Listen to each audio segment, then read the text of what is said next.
On July 31st, 1966, at the tender age of 9, I was raped while throwing papers. Because of that trauma and the feelings of guilt and shame that I endured from the reactions of others, I felt isolated and alone.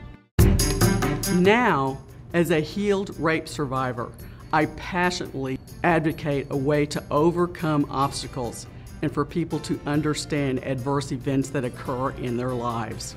And what would cause you guys to force yourself to change, to get out of your pain? For me, it was I knew I could not go on living the way I was.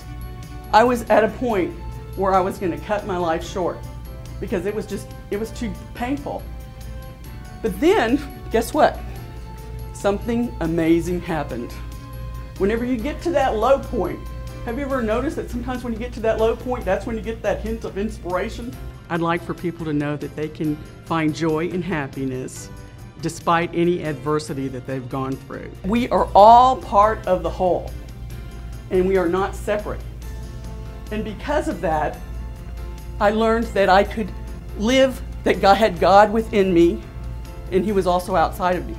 In my own life, I feel like angels have come to my aid when I was at my lowest point, when I was at my breaking point.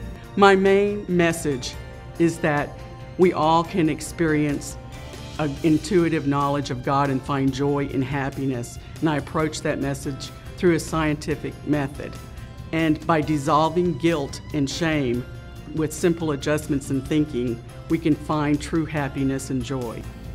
So my point is that lots of times angels are there to lift us up.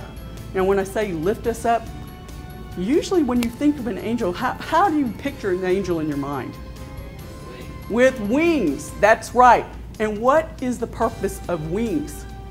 To lift, to make us do better. You know, whenever we're in terrible, terrible pain, we stay focused on that pain.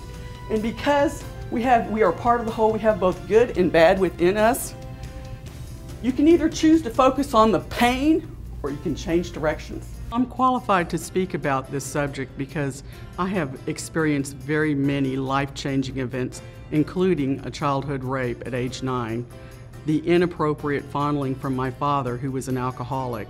I also used to train in the corporate environment, developing associates for that role, motivating them to do their best. I would like for people to take away most that despite the trauma that I have endured, that I am very joyful and happy. I want to inspire others to go out and find their own happiness.